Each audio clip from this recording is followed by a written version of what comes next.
And then I remember like finishing, like looking up at the time and like seeing that I went like sub 204, and I was kind of like in shock, but just like the fact that I could get it under 204, just barely, I was like pretty excited about that. And yeah, I just felt really good that race, and like took it at 300, and yeah, it was fun. We were eating dinner and like in the Airbnb, and like we hear this really loud pop, and like putting them on top of the dryer, or putting them on top of the vent, like popped the air pockets in the Victory's spikes. And so like I had already like been texting Julie, like, is there any way like you can get me new spikes? Like, I don't know what to do. Like, I didn't bring any other spikes. My spikes popped. Like, hi, I'm Nate, and this is Under the Radar, where we reveal off-camera observations of authentic athletes. Today, we'll look at the story of Bloomington South High School senior and University of North Carolina Chapel Hill commit, Ellie Barada.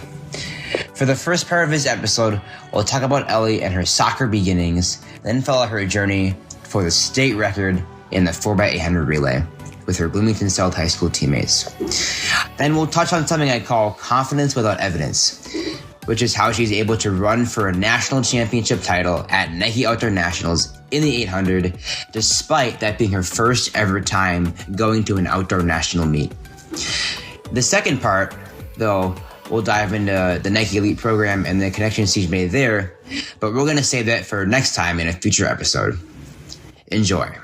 How have you been able to cultivate meaningful relationships with your teammates outside of practice? How have you learned to separate your personal identity from your sport? If I had fun, the results would come with it. Focus on yourself and focus on the process, because your process is your process. Running is life. Life is not just running. Everyone has their own struggles at the end of the day that you don't really know about. It's much easier to tackle it together instead of just being alone. I'd be in my fuzz with Grace, or I'd be in my pack with Grace and Allie. What would you like to say to the people who look up to you? Also, fun fact, one of my best friends from church, his name's John Asplund. oh, yeah. So I was really confused when I saw John Asplund. I recommended on Instagram, and then you followed John Asplund. I'm like, Yeah, I know. I run with, the whole Asplund family went to my high school. Yeah. And then I run with Mary, like his younger sister, is like one of my good friends and teammates. She's gonna have a big appearance on this pod. I'll say that she'll be very featured. So going back to the early part of your career, like, so when did you start playing soccer? Yeah, I played soccer all the way until I was 5, until this fall was my last season.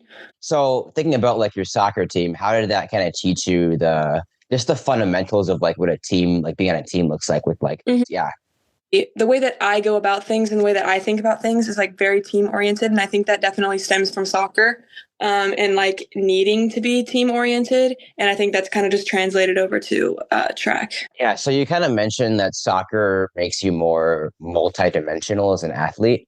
What does that kind of mean? With soccer, there's like, I feel like it really helped me just there's different dynamics and different movements that I think benefit just my overall like athleticism, I think.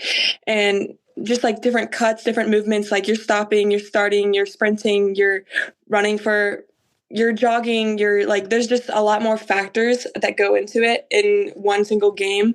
And I think that's helped me just become a little bit more well-rounded as an athlete.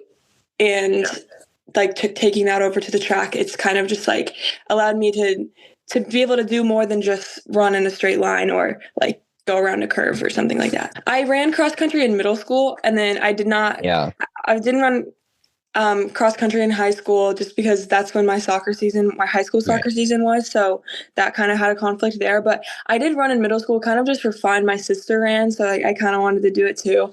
And so, yeah, I ran in middle school on top of soccer. I didn't really I almost would say I didn't run cross country. Like you want to keep that one a little on the down low. Like I showed up, and then like I was like often not. I mean, middle school track and middle school cross country are so loosey goosey. Yeah, they are. And so I think that's how it is everywhere. But I would sometimes come, like I'd be like gone. I'd be like prioritizing soccer. So, and my soccer practices were like an hour away. So like I was always like leaving early or like not going at all because of soccer. And so I like to say I like kind of ran cross country, and same with track. Same with track because I in the spring as well. And then even into high school until this my freshman and sophomore year, I played club soccer in the spring and ran track. So I doubled for a long time with track and soccer, and then this my junior year decided that I wasn't going to play club and like just focus on my track season. So Yeah, to be honest, I think that's the way it should be. I mean, like if you start throwing spikes on kids, now you got burnout. So it's like it's kind of good that you had that time in middle school to like just figure out like what do you want to do and not too much pressure, right, put too much pressure on definitely. yourself to do certain things. Because I see like I go to all these track meets and I see the kids with the spikes on and the speed suits, and I'm like, Yeah, right. Like how I long is this really going to hope you're last? doing this right. Yeah, I really hope. Hmm. And what made you pick soccer? Cross. I mean, Yeah, again, like I feel like I wasn't really like I didn't really think of myself as a cross country runner. Like I just did it. I don't just yeah. kind of for fun. And like soccer was it wasn't even really a question for me. Like soccer was like my main thing. Like I've been going to my high school's like soccer clinic since I was like 10. Like it was like, yeah, I'm going to go play soccer at Bloomington South. And it wasn't really a question for me. And I'm really glad about it too. Yeah. So you mentioned your sister, Kate. What was the decision process? Who convinced the other person first? Was it like a group decision? Was there a third party there? I mean, honestly, I think so. I wasn't in middle school with her because when I was in seventh grade, that's when she was leaving middle Yeah. school. But she did. I think there's not really any runners in our family. Like my parents, like they played basketball in high school. Like didn't play sports in college. It was like I think she just decided to run cross country in seventh grade. That was kind of our family's first go around with like any sort of running sport like that, like track or cross country or anything like that. And so I remember her just doing it for fun because she didn't have a sport to do in the fall. And I remember just like going to the meets, and I thought it looked fun. And I've just always been like a competitive person. So I remember just being like, oh, I want to go do that. Like I want to go like win races and stuff like that. And she did it eighth grade as well. And then she ran in cross country in high school. And then so I think I was just like, oh, I don't have anything to do in the fall, like associated with the school besides like my soccer team was like a club. So I was like, okay, I'm gonna just run just for fun. And I knew it was gonna be pretty flexible. So I was like, we'll see. Like, I might not like it. And I did end up liking it. I like ran with a lot of my friends too, and they did not like it, but I don't know. I always kind of secretly liked it, even if I like complained or like pretended like I didn't, because my friends didn't like it. But Right. So the thing leads to my next question. Like, what is your 800-meter hot take? Like, what do you love about the 800-meter that nobody else does? I honestly love the fact that like I think it's really hard. It is really painful. And I think that's why I like it so much because although it is painful, like I feel like it's the most rewarding. Like it's really satisfying. Um like for me, for example, like finishing a hard workout, like that feels a lot better than something that I thought was easy. That makes it fun to be able to like go show what I can do in a race that is like universally known for being difficult. So I think that's why I like it. There's a lot of people people like this path of least resistance. Like, how can I achieve the most and do the least? But it's like Mm-hmm. the 800, you're working for 2 laps. Like, it's a sprint. I think Right. it's a sprint. I ran the day. I don't think it's a distance event. I know there's a debate on that too, but you can't tell Yeah. me it's a distance. No, it's not. Oh yeah, but your first state meet was in 8th grade as a middle schooler. Mm-hmm. So what was that like? And how did you kind of feel going into it, knowing that what you were going to do?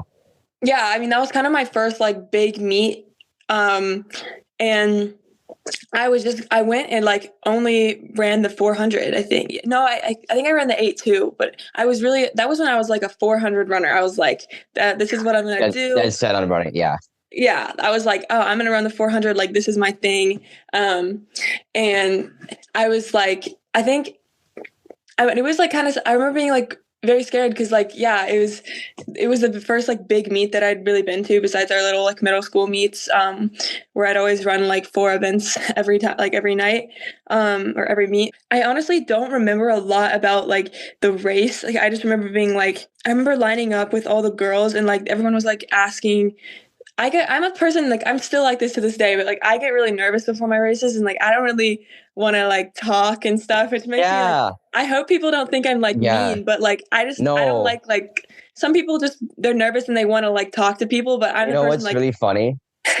I literally had that same conversation with a friend of mine when I was in college. They were like, I get so nervous and all these people don't want to talk to me. And I'm like, well, some people don't want to talk when they're nervous. yeah, So I get I'm it. one of those So people.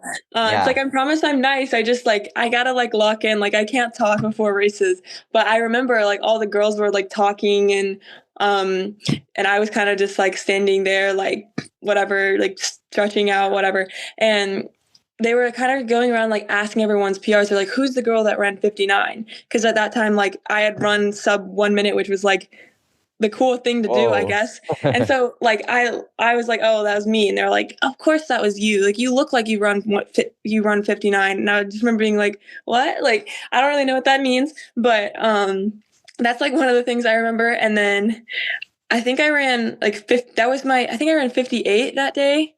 58 like 6, I think. So I just remember that was really exciting. I don't know if I thought that I could do that or not. I was just like wanting to win. So I did win that race. And then I remember like the 800 was like really soon after. And I was supposed to be in that too. And I almost didn't race it because I was like so tired from the 4. And my mom was like, no, you're doing it. And I don't even think I was in the fast heat of the 8, but I just remember doing that after, but like really not wanting to. So yeah, that's what I remember from then. And it was pretty fun. Yeah, I think it was a good starting experience of like bigger meets and what those are like. right. Yeah, and this come to a point of like, I don't know what to call it, like a saying that I came up with.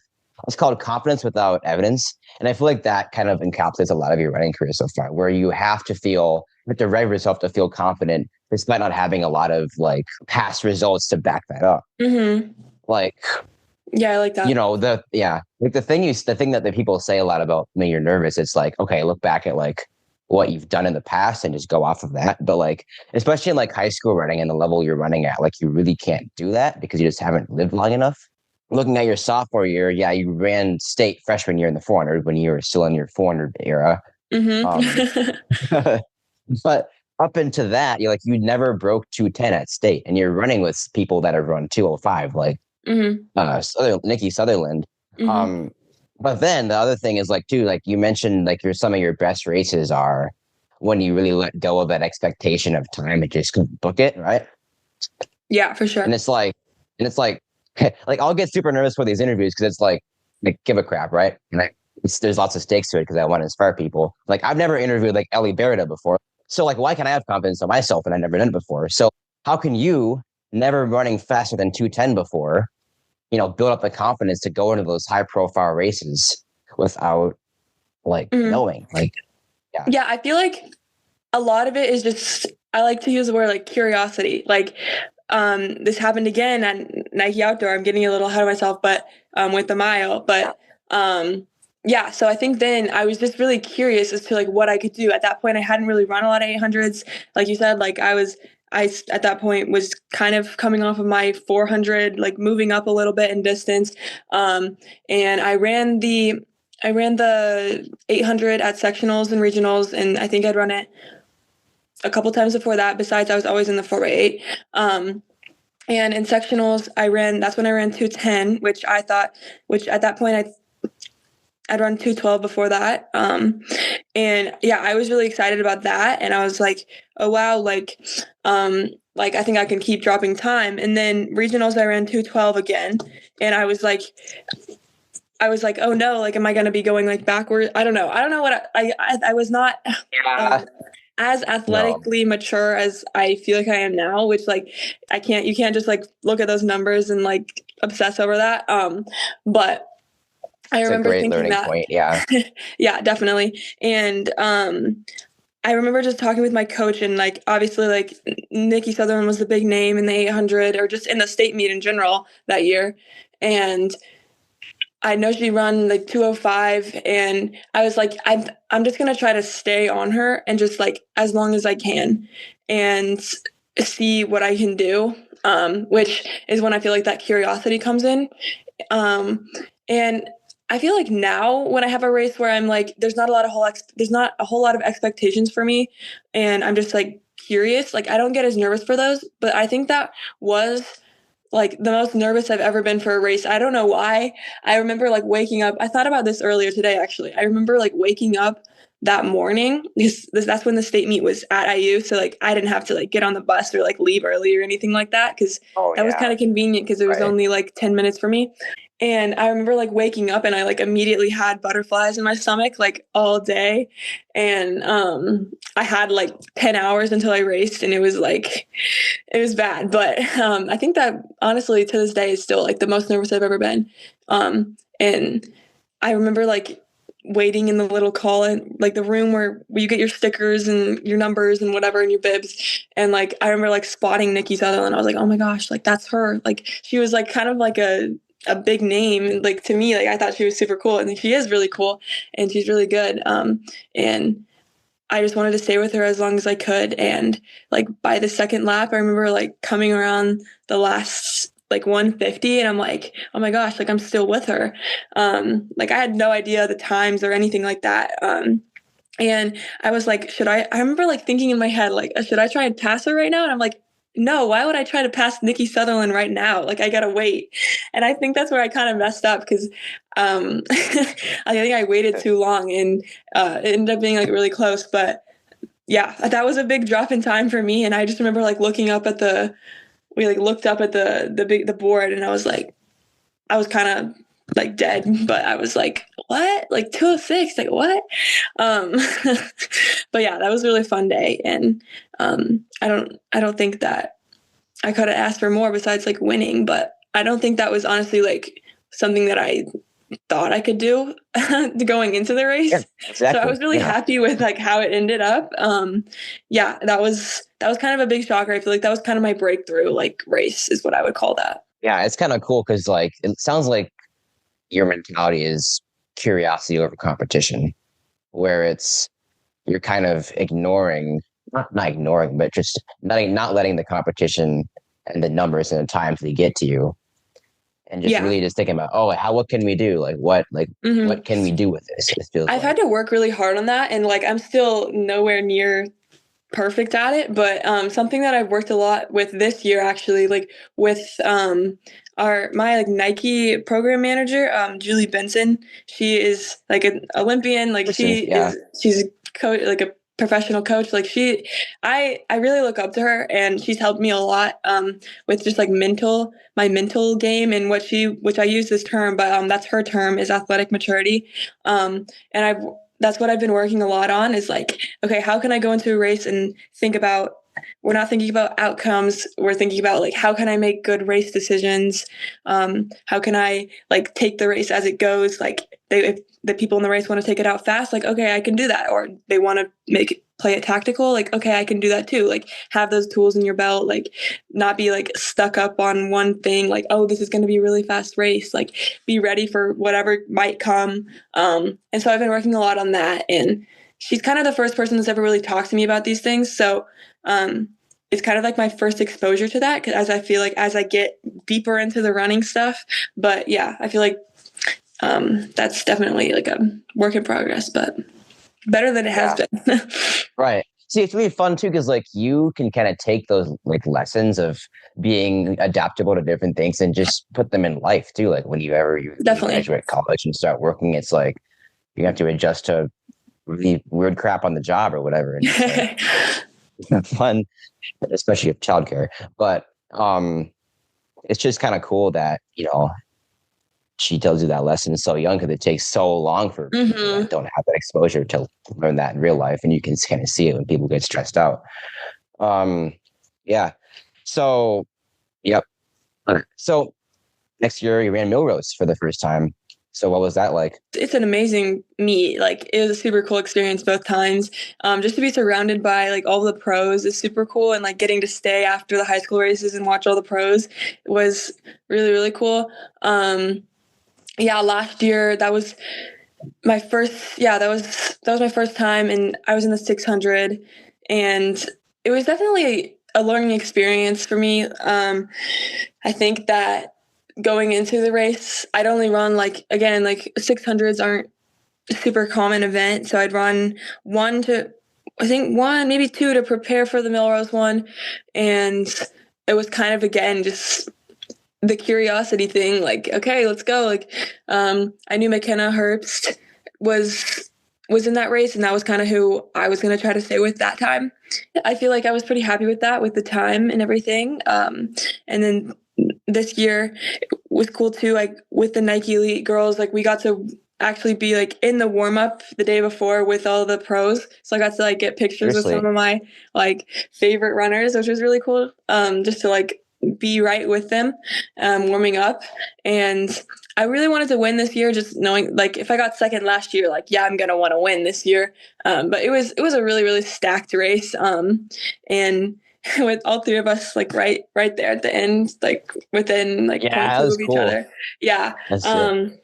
I think I definitely learned from that race, just like timing wise and how I do things differently. But I also feel like I can't be mad with like a US number 5 all time, like, or US number 8, or whatever it was. But I think we went 5, 6, and 7 or something like that. So it's also like I can't be mad, but again, like I like winning, so I'm always going to be a little like disappointed if I don't win, but trying to take away from that outcome, as I said. But right. Awesome. So then coming into outdoor, you ran 4x8 at a ton, and it was with the same squad, like Mary Asplund, Jasmine. Oh boy, last name. It's like Mortolio, Leslie Colbaum. Mm-hmm. So what was that chemistry like in between the four of you, and how did that bond with the four of you kind of help you guys like for big meets? I think that the bond kind of started when we won the 4x8 at HSR last year indoors, and we broke the indoor state record, and like we were like, okay, wow, like we're actually really good. Like I don't think we even knew that before then. Like we beat Carmel's 4x8, and we were like, okay, dang, like we're good. And so I feel like that's kind of when it started, and we practiced together. And although like Jasmine and Lexi are more of like distance girls, and Mary and I are more of the mid D, we like sometimes our workouts would overlap, and like we knew that we wanted to do the same thing as we did indoors, is win state outdoors. And so that was like kind of a goal for us all season, and just being on the same page with that like allowed us to like become closer and like what we knew we wanted to do. And so I think that just like us working together all season, like we ran a lot of 4x8s before the state meet, and like just I trusted them. I think they trusted me as the anchor, and like just going into it, like I think we can win again. So I think that we are pretty confident in our capabilities. So I think that helps too. Yeah, awesome. So how did that kind of lead into preparing for state? How did you kind of manage your expectations? Because I think the story, I'm not too involved in Indiana high school running, but yeah, the whole story is like it's you versus Carmel, like the two big dogs, like who's going to take it, right? So yeah. Like how did you kind of manage that? I mean, like us compared to Carmel, Carmel's like they're known, like nobody, it's kind of like the whole state, like, oh, you root against Carmel because they've got like 6,000 students, like they just they're really, really good at like everything. So people like don't want them to win. Versus like us, we're just a normal, like we have like 1,500 kids, if even, like we're just a normal size high school. Like they're like triple our size, and like double our size. And people don't like when they win. I mean, I have a lot of friends at Carmel, so I know what you mean, because I come from one of those big schools and no one likes. Okay, yeah. It's like the three of us, and I know what that feels like. So like they know that everyone like hates them, quote unquote. But So like when we beat them at indoor state, like I don't think that anyone was really expecting that, and I don't think we were expecting that either.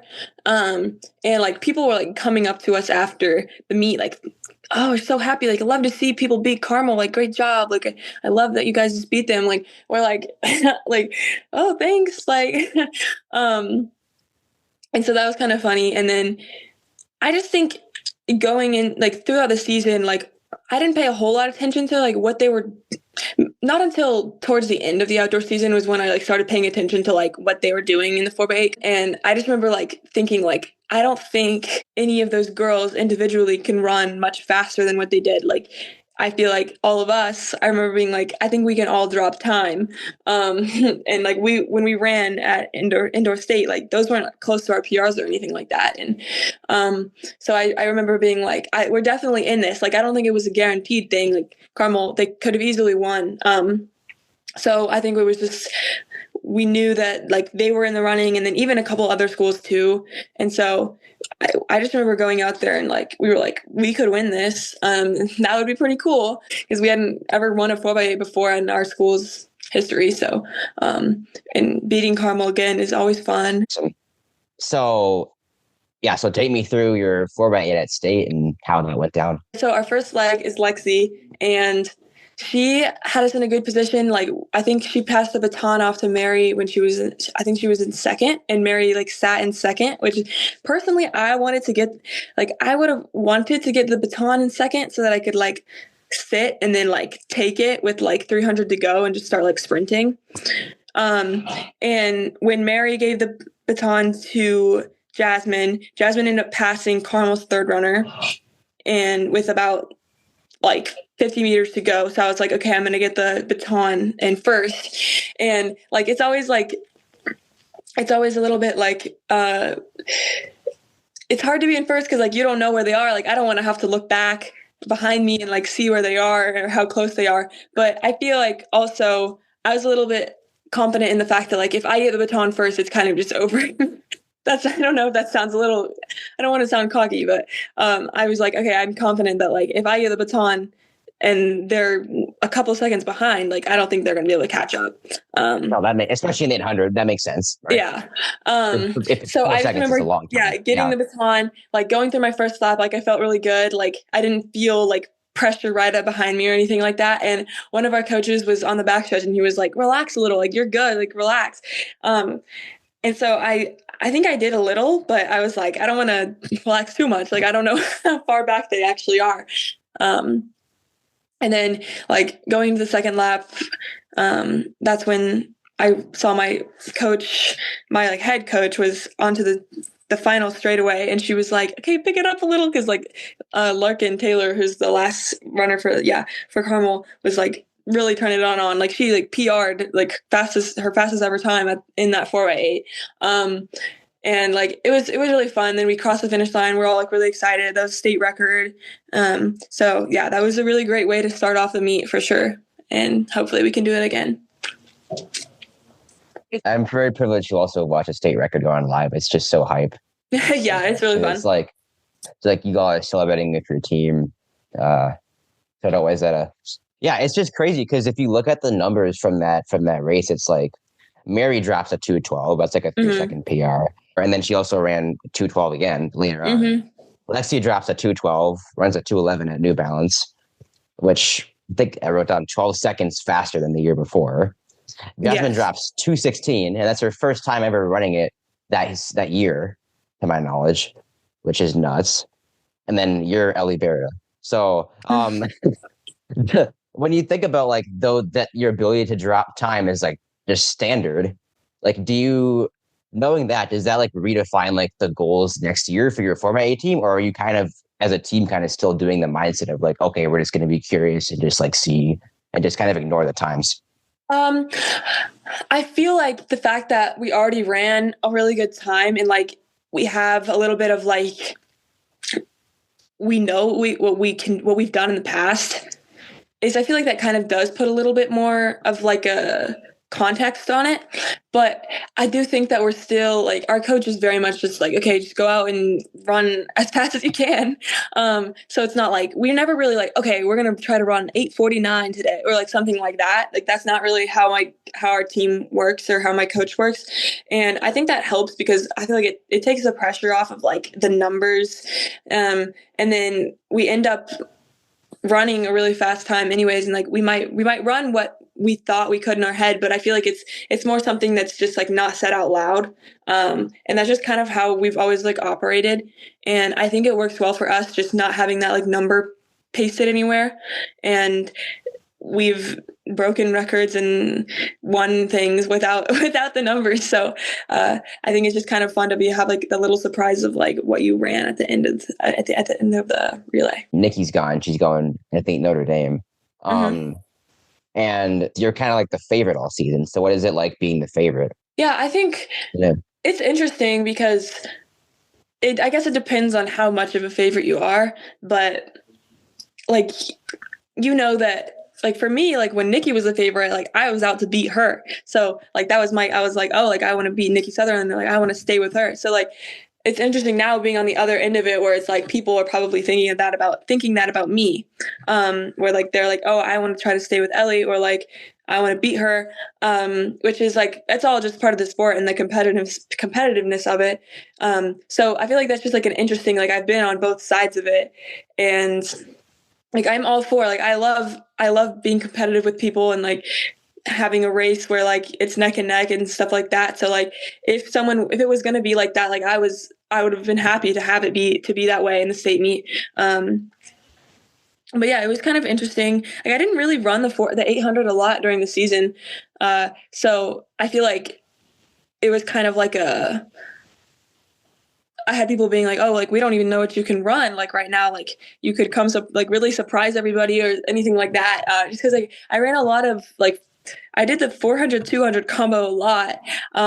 Just cause like during the season, especially during like conference and stuff, like that's what would get our team the most points and stuff like that. So like a lot of times when the meets are team oriented and like we're worried about like winning things as a team. So I wasn't even running the 800 a whole lot until the later half of the season. And I think that's when like it started coming up again, like, oh, like you're definitely going to be like the favorite to win. And I think going into it, like it was more like, I don't think I was really like worried specifically about anyone necessarily, but I was like very like in my head I really wanted to get the state meet record, or like I think this, and I feel like now I kind of know, like especially with my relays too, like it just might not be possible just to run, like I think it's 204 or low or something like that. Yeah, something like that. Yeah, I think it's 204. It's Gretchen Farley. She's also runs at Notre Dame now, and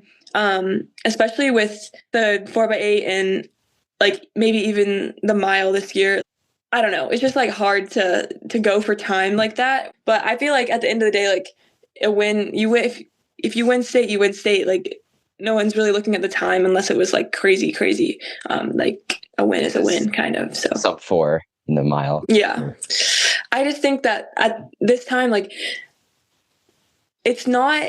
I don't know how to say this without like our state meet. It almost like wasn't super competitive for me. Almost like I think the person that got second was like 4 seconds behind. So like it's hard for me. Like I find it difficult to like really push myself to go like really fast when like I'm all up there alone. Yeah, and I feel like the other thing, not to interrupt, but I feel like the other thing is like with the people that I know that run post state meets, you're not really peaking for it either. Right, exactly. That is a very good point. Like I was very much like for me, like I wanted to peak like at Nike Outdoor. And so it's not really like where I want to have my best race. I want to have a good race and I want to win, but it's not really like the end goal for me almost. Like that's not where my season ends. So that is definitely a factor. Like I grew up half an hour from the girls who won NXN last year, and they train through state. So it's not even, I mean, it's cool to win state, but I feel like the runners at your caliber really view it as more of a stepping stone to go to these other meets. Because I mean, honestly, like I think you were, I want to say like 5 or 6 seconds faster than everybody else in the seed thing. So it's Mhm. like, I get it. I mean, I don't get it. I've never been in your position, but like, it makes sense, definitely. So how'd the race go for your 800? Yeah, I remember like I said, I get nervous for like every race. Like it doesn't matter like if I'm the favorite by 10 seconds or not. Like I still get nervous just because I feel like it's just because I know that it's gonna like hurt. um, and so like that's what I Yeah, get nervous yeah. for. And just also I do get nervous too when I know I'm gonna be running alone, just because I know like I can't just attach myself to someone and like turn my brain off and just run. Like it's like okay, I'm in charge of like making each segment of the race fast. Like that's all up to me. And it's sometimes like I know that it's hard to like push myself like really hard when I'm like all alone. And so I think I get nervous for that just because that can go wrong sometimes just because like you're not feeling pressure or anything like that. So I think I was nervous going into it just because like I wanted it to be fast, and like in my head like I was like, oh, I gotta go faster than I did last year at the state meet. Like that's just how it needs to be. Um, which isn't necessarily true. Like I didn't go faster, but like again, like I didn't need to really. I need Um, to. yeah. So um, going into it, like I just remember waiting with all the girls, and they're all like, why are you nervous? Like you don't need to be nervous. Like, and I was like, well, I still Ah, I yeah. still get nervous. But yeah, all the girls are super nice. Like I'm friends with most of them, but again, like I don't like talking before races. So Yeah. like I'll talk to you guys after. Just like let me just run first. Um, but yeah, it was good. I remember I was initially like disappointed just with my time, but then I quickly was like, dude, like you just won state, like just be happy. Um and so I was like, yeah, okay, stop playing this, like don't be like sorry for yourself or anything. Not I wasn't feeling sorry for myself, but like I was like a little like I was like, oh, I wanted to run faster than that. But like at the end of the day, like I there wasn't much more I needed to do. So I think it was fine. It was fun. I won. That's what I wanted to do. That was like the main goal, is to win. So Exactly. And I mean, it's hard to really like sympathize like with your position because no one has been there where there's 6 seconds ahead in an event that 6 seconds is pretty much the whole race. But it's really, I mean, and the other thing too is like you're not running with anybody, you're running by yourself. And if you're trying to run like 205 by yourself, you have to actually think about numbers. And you mentioned before that you don't really like to do that. You just like mm-hmm. just go out and run. So it's like, I mean, we'll get to how you ran nationals, but like that was a lot different the way you ran it because you actually Mm-hmm. had people that were running similar times. Anyways, Violet Hall, uh, who ran your team, I believe, starting your freshman year. She's made multiple Team USAs and world teams for the Paralympics. How has she inspired you? And then what does that kind of teach you about like persisting and overcoming, difficulties or disadvantages in your own career? Mm-hmm. Yeah. Like, yeah, she's amazing. She also plays basketball, and she's really good at that too. So it's super cool to just like see her go out there, and she's just a really athletic girl. Like she's very athletic, and like she's shown that in many ways. With like she long jumps, she high jumps, she runs 200, she runs the 100. So it's really cool for like when my workouts, like my coach will try to make them overlap where like my speed days are like can line up to so that I can do them with her and like a couple of the other sprinters, which is really fun. Just to be able to challenge each other in something that's a little quicker. So yeah, I've raced her in like various 200s throughout the season, and it's always fun. Like it's pretty like we're competitive, but like we're teammates, we're friends. So it's it's always like it's not like anything that's yeah. So it's always fun to race in a 200. I usually go pretty quick because I'm like, or racing each other, and we're always like kind of neck and neck. And then just like watching her go off and do the stuff at Hayward and then in India was super cool too. Like I think those were great experiences for her and they were fun to follow along. And just like being able to like be a part of the Team USA, it's just super cool. Like getting to wear like all the stuff and Singlet, yeah. like the singlet and like USA and like getting all the gear. It's super, super awesome. So it was cool to follow that this fall for her. And I think that she just in general just shows like she's a crazy athlete and like she doesn't care that like any setbacks that she has, like she plays basketball, like she has one arm and she's like the best person on our team in basketball, like you know what I mean. So like she kind of just like defies those like limits that like anyone has put on her. But yeah, she's a super inspiring young woman and I think she's gonna go far. So it's been fun to be a teammate with her and she's running at Bellarmine next year, so it's pretty cool. Super cool. Yeah. So coming back to the point they were talking about, but like competence of evidence, right? Like you have never run at Nike before. You've never run an outdoor national meet.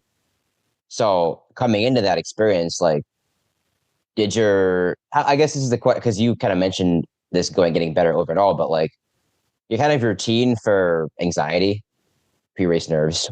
Mm. Did that change at all going into nationals, knowing that you were going to be running 205, 206 people, or did you kind of stick with the same strategy that you do to prep before races because that's the strategy that's worked for you so far? Yeah, I think, I kind of just stuck with what I knew. I didn't want to like make any changes before a big meets. And so like I was pretty nervous going into it, like as always, but I had 2 really good weeks after state. I had 2 really good weeks of training and I was honestly feeling pretty confident in myself and like knowing that like I felt like I was due to like run something really fast. Like at that point, like I'd still run I'd run 206 was still like my PR. And I was like, I knew that I was ready to run something faster and I just hadn't had the opportunity to show that yet. And I thought like Nike Outdoor was going to be that opportunity, just racing against really fast girls and in that environment, like at Hayward, super fun, like super like exciting. And so I was really just excited to like see what I could do because I knew like I was ready to do something like that. And it was like pouring down rain. It was cold. And I tried to just like not let that like affect anything. And I think going into it, it was more, again, just like, I was pretty confident, which usually like I don't feel super confident. And I don't know what the difference was that day. I think it was really just the fact that like in my head too, I was thinking like, I can't fly across the country and not come away with something cool. Yeah. And I think that was kind of my mentality as well as just knowing that like I felt ready to run faster than I had before. And just in an environment like nationals is like the adrenaline's high, like the competition is good. Like there's very good chances that you are going to run fast. So I was excited for that. Just getting some like really good competition, which I like hadn't had in a bit. So I think that was honestly the way that I was approaching it. Yeah. First outdoor meet. I mean, this is something that you actually peak for. Now it's debatable whether we count indoor meets as something you peak for. That's on your thing. Maybe you peak for Nike indoors. We don't know.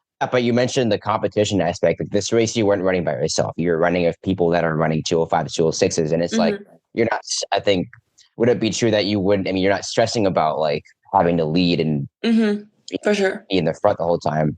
Right. So yeah, then, you're cranking, right? You're running 61, the first split, and people are hanging out with you.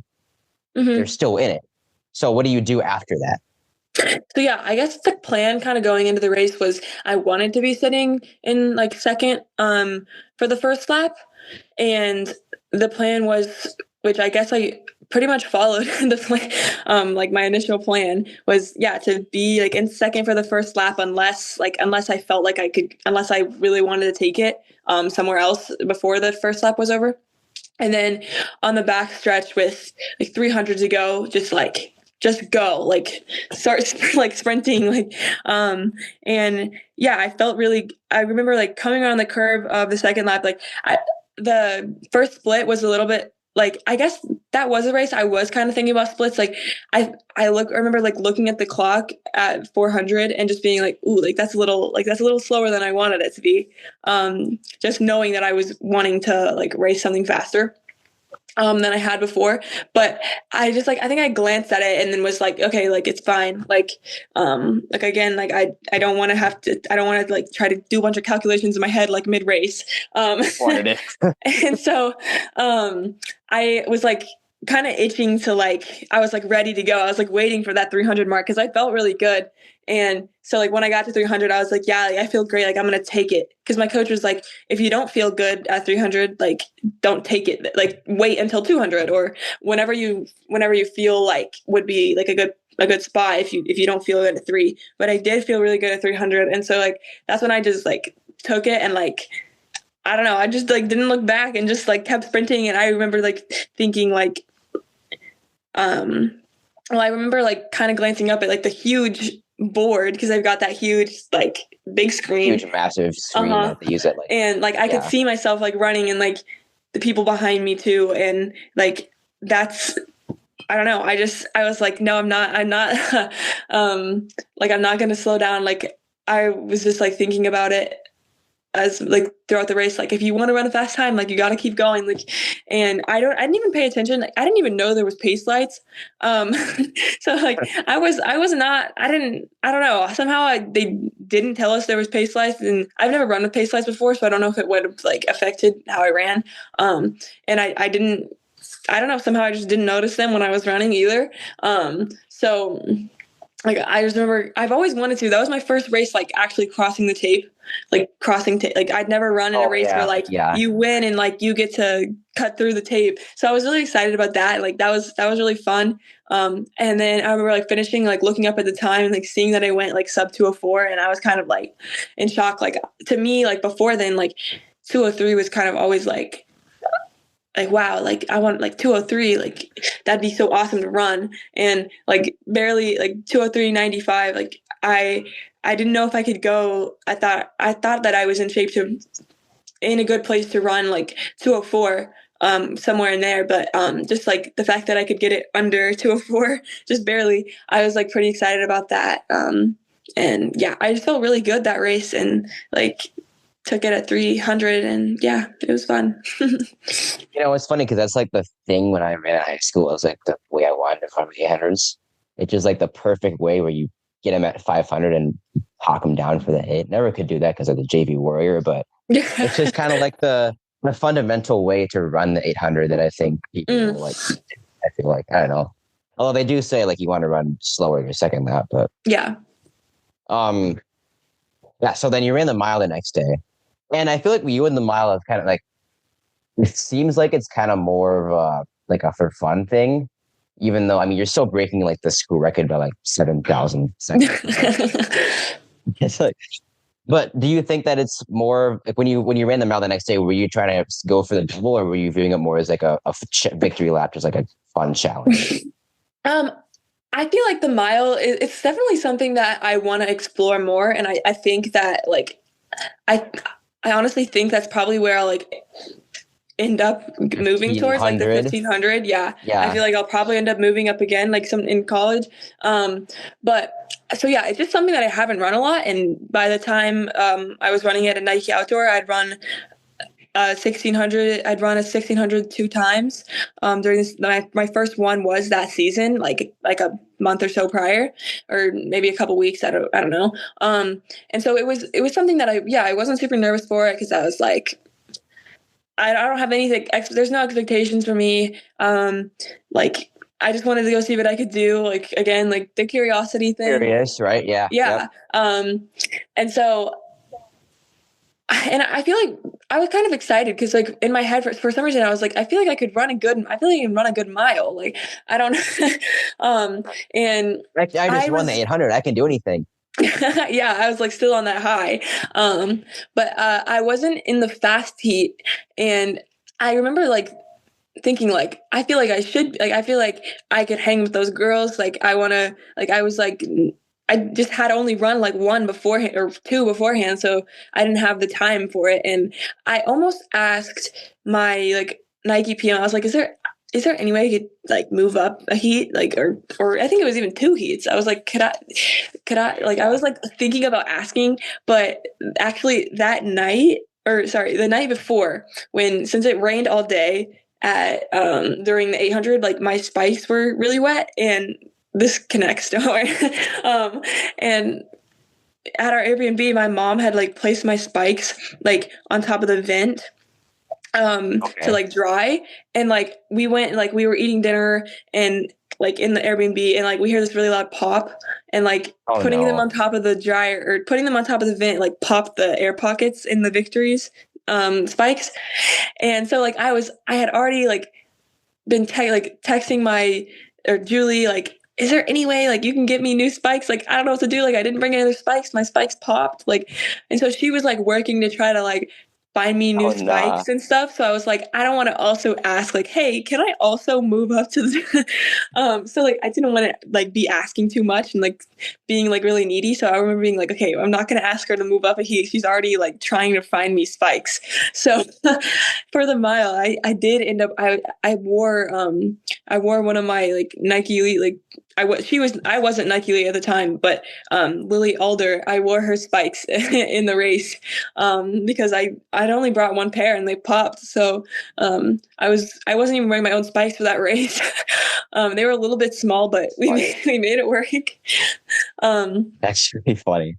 Yeah, it was funny. It's funny to tell now, but it was a little bit of moments of panic. But so that's kind of why like I like to say that's why like I didn't ask to move up into the fast seat because I was like Julie's already dealing with a lot, and on top of just like the whole meet, like she's doing a lot. So I remember just like my coach was like, okay, like stay with this, like be with those girls for a lap, but like he was like, I really think that you can go faster than like I think you're gonna be faster than this what these girls are running in this heat.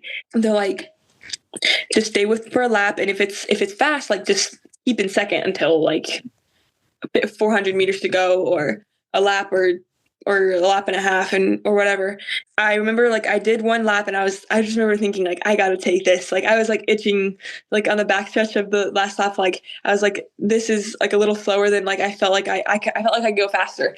And so I just like took it with after the first lap and like that's a little dangerous for me because I don't really know how to run a mile.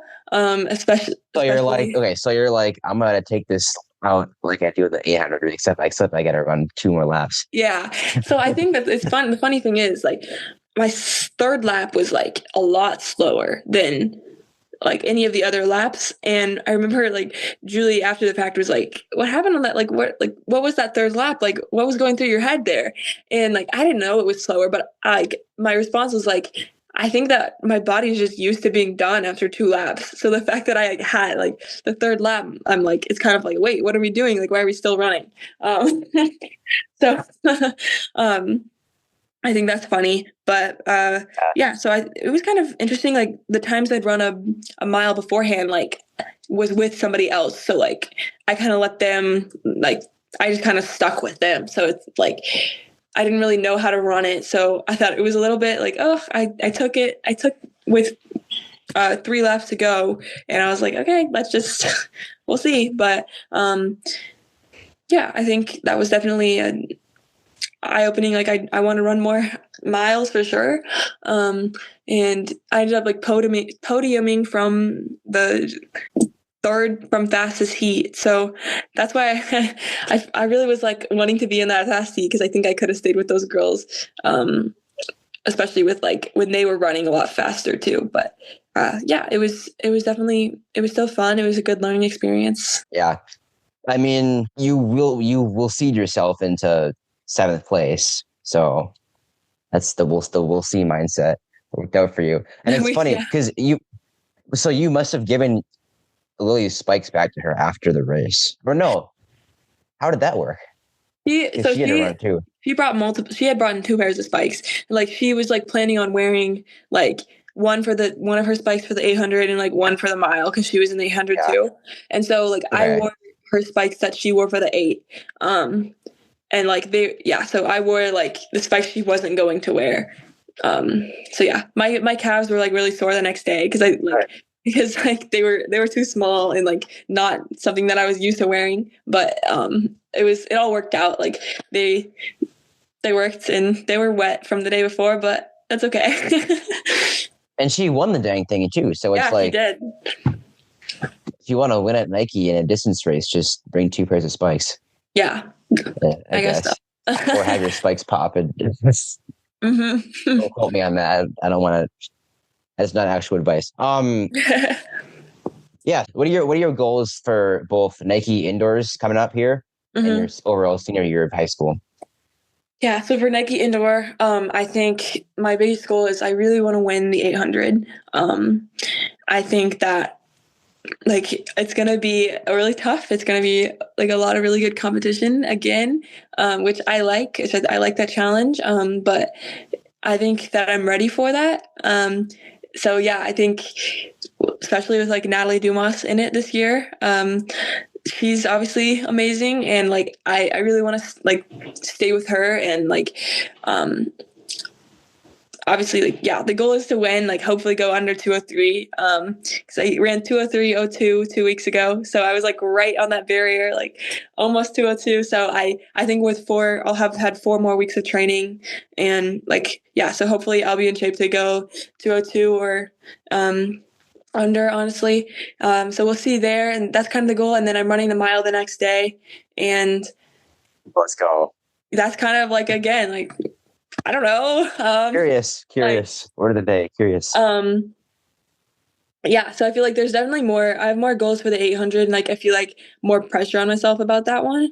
But I really for the mile, like I want to be up there. Like I definitely want a podium. Like maybe like if I can be up there with those girls, like maybe I don't know if I want to. I don't even know if I want to say like I could win. I don't know. I don't know. Gonna find out. Obviously that's going to be a really stacked field too. And I think I can go a lot faster than I have in the mile, so I'm just excited for that. And I want to stay up there with those top girls and like see how long I can hold on. So that's kind of the goals for Sunday in the mile. And then for the season, I feel like it's hard because I mean I've got like goals for myself, like goals for the team, goals for our relays, but I feel like the overall thing is like we want to try to win state as a team this year. We got 3rd last year, but we are returning every single person that scored last year, plus more that Seriously. we had there was no seniors last year on our team, like at all. Okay. On the postseason team. So like we're returning everybody who should hopefully place higher this year. All of those girls plus more girls that we think can score points this year. And we actually just had like a meeting with all of those girls and our coaches last week because like we wanted to just have that be out there. Like, hey, like we could win this year. Like we could win the team title. And I feel like that's just a good thing to like have everybody knowing, because I feel like, I mean, we've got like 60 girls on our team. Like, I don't think that everybody knows like how good we actually are, like as a team. Like we got 3rd last year by a couple points. We were like 4 points away from 2nd, and like both of it's going to be hard to beat Carmel. They won, obviously. But like they lost a lot of scorers. And like, I don't know, I mean, they could easily like pull people up, and I don't know how many like good freshmen, maybe they got good freshmen, I don't know, that could like come up and score, because they always get a lot of new people just being a huge school. But they lost a lot of scorers, and HSE, who got 2nd, also lost a lot, and like we didn't lose any. So I think that it's not crazy to say like we could win. And so that's our big goal, I feel like, for the season. And then like for me personally, I don't know, it's hard. It's a lot of our meets are just like dual meets between like us and one other school, and I don't know that I'm going to be like running in a lot of those. Like my coach and I have like talked like about just like training through those meets, like not running in them and just continuing training. Which is something that I would like to do too, because I just think that like racing like multiple times a week, is especially when like the end goal is like in late June, maybe even like with U20s later. I would love to like lower those school records like for myself personally. And then again, for the 4x4 and 4x8, like we have those school records and state record in the 4x8 as well. And I think we can definitely lower both of those. And I think another goal is we got 4th in the 4x4 at state last year. And that was kind of unexpected. Like we were from the slower heat, the second heat, we got 4th. And like, I think we can place higher in that too. Like, I don't know if we can win, but maybe get like 3rd or 2nd, and that would be more points on the board too. Yeah, I feel like this year is like very much like team oriented, just because I think like we kind of have this, we're really good this year. And I feel like that's kind of not super common at like a high school like ours. Like we have a decent, like a normal size high school, I would say, but like sometimes it's hard to like, it's hard to beat those schools like Carmel, like Hamilton Southeastern. Yeah. They're pulling from 6,000 different kids, like fast people. Who knows like, where they're pulling them from too? Yeah. Yeah, that's very true. But so I think this is kind of like this rare, like cool thing where we're really good, just like girls coming from, like we all live like 10 minutes apart from each other. Like it's all just like, we're just local, like Bloomington kids, like, and we just kind of, I don't want to say randomly have this really good team. Like we've worked for it, and we have good coaches, but like, I feel like we're all coming together. Like we have this, especially this senior class is like really good. So like, I think, like trying to get the most out of this class that we can, is one of our goals. Awesome. Yeah, we're following Indiana track this year. That's just super fun. And it's kind of cool, like just being the underdog, quote unquote, and having to like, can we beat the big school? That's just fun. Yeah. And it's all just fun high school drama and whatnot. Right. Yeah. I don't miss it, but it's fun to.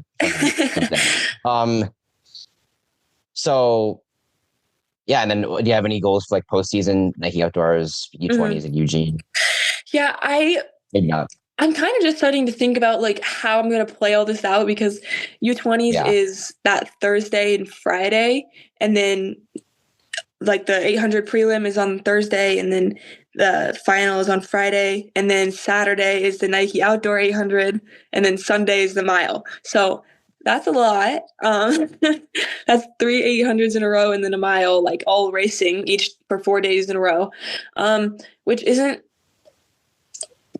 super ideal. I'll be in that spot, which is nice, because like a lot of people will literally like fly from New Balance like all the way across the country, or not from. I don't really know how I have to try to figure out like I got to talk to my coaches and figure out the best plan.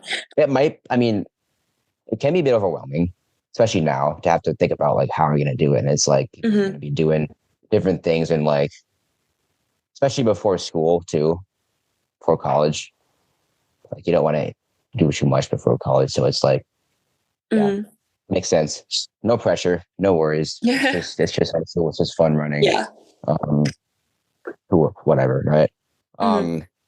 Obviously you want to do the most that you can with the time that you have, but it's also like, it's just high school. You're not going to look back on it and say, oh, I wish I won 3 national titles instead of 2 national titles.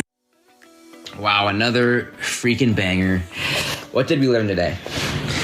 Like I said, Ellie has something that I call confidence without evidence, and how she cultivates it when she's nervous about a race.